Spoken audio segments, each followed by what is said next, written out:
दिल्ली समेत पूरे देश में कोरोना को महामारी घोषित किया जा चुका है। सरकार और अस्पताल प्रशासन कोरोना से बचने के उपायों को लेकर मैराथन बैठक भी कर रही है, लेकिन डॉक्टर्स के सामने इस वक्त सबसे बड़ी समस्या है बदलते मौसम का मिजाज, जिसकी वजह से लोगों को सर्दी, जुकाम, खांसी हो रहा है और इसी वजह से लोगों को डर भी है कि कहीं उनको कोरोना ना हो गया हो।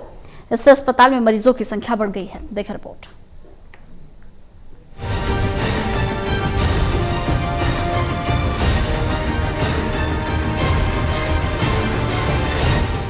कोरोना वायरस को लेकर लोगों में डर न फैले, इसके लिए सरकारी अस्पतालों में पंपलेट बांटे जा रहे हैं। इन पंपलेट्स को मरीजों के बीच बांटने की वजह ये है कि इस वक्त पूरे देश में मौसम में बदलाव हो रहा है, जिसकी वजह से अधिकांश लोगों को बुखार, जुकाम, खांसी की शिकायत होना आम बात है।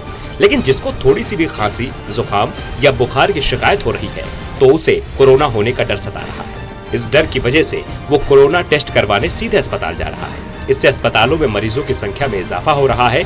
डॉक्टर्स का मानना है कि लोगों में कोरोना को लेकर जागरूकता की कमी है। देखिए, बहुत ही अच्छा सवाल है आपका ये। आजकल जो मौसम चल रहा है वो सर्दी, जुकाम और कॉमन फ्लू का जो है वो चल रहा है, तो जनरली पब्लिक में इस टाइम पे ऐसी समस्याएं बहुत ज़्यादा होती हैं।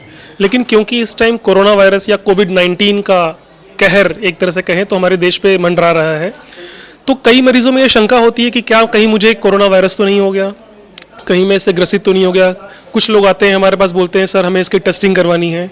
तो मैं ऐसे सभी लोगों को सिर्फ यही कहना चाहता हूँ कि सिर्फ जानकारी ही बचाव है, और जितना आप ज़्यादा सतर्क रहेंगे, जितना आप इसके बारे में जानेंगे, उतना ही ज़्यादा आप कोरोना वायरस से बच सकते हैं। ये कोई बहुत ही घबराने वाली स्थिति अभी हम नहीं है और ना हमें घबराने की ज़रूरत है, लेकिन हाँ, सतर्क रहने की ज़रूरत अवश्य है। ज़रूरी नहीं है कि जिस 100 मरीजों को जैसे मान लीजिए कोरोना वायरस हुआ तो 100 में से 100 की मृत्यु होगी, ऐसा बिल्कुल भी नहीं है। ये भ्रांति है और ये लोगों में इस प्रकार का डर बहुत ज़्यादा है। तो मैं सबको बहुत अभी क्लियर करना चाहता हूँ कि इस टाइम पे 100 में से करीब 2 से 3% या मतलब 2 या 3 लोगों की ही मृत्यु हो रही है। तो बहुत ज़्यादा भी डरने की ज़रूरत नहीं है। ऐसी बहुत सारी बीमारियाँ हैं जिसमें मृत्यु दर बहुत ज़्यादा है, तो बिल्कुल ना डरें, सिर्फ सावधानी बरतें और अपना बचाव करें। क्या सर्दी, जुकाम, खांसी कोरोना है?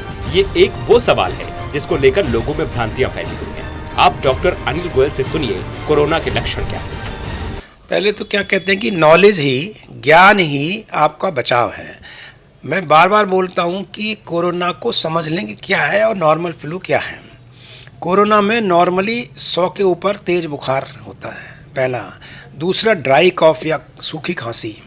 तीसरा हेडेक होता है। फिर उसके बाद साथ में जुकाम। ये 4 चीज़ें ये होनी आवश्यक है। इनमें जो लोगों को खांसी हो रही है या जुकाम हो रहा है उसमें भी कोरोना, जिसमें बुखार नहीं है वो कोरोना नहीं हो सकता। बहुत सीधे बात है। जिसमें बुखार है वो भी तेज़ है और साथ में सूखी खांसी है, बहुत तेज़ सूखी खांसी है, तब ये कोरोना की संभावना हो सकती है। लेकिन कोरोना होगा कैसे? कोरोना तभी हो सकता है जब आप जो कोई विदेश से आया उसके संपर्क में आए हों या किसी कोरोना के मरीज़ के संपर्क में आए हों। तो ये दोनों चीज़ हैं। कॉन्टैक्ट हिस्ट्री किसी की नहीं है तो भी फिर नॉर्मल फ्लू की संभावनाएं बढ़ती जाती हैं।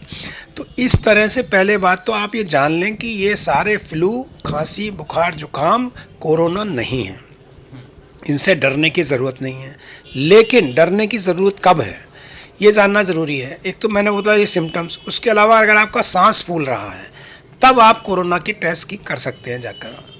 और सांस नहीं फूल रहा है तो आप इसको कुछ एहतियात, कुछ सावधानी बरतने से ठीक हो सकता है। डॉक्टर्स के साथ सरकार और मीडिया लोगों को जागरूक करने के लिए बार बार कह रही है कि कोरोना से डरने की जरूरत नहीं बल्कि जागरूक होने की जरूरत है। अनिल कुमार से टोटल दिल्ली।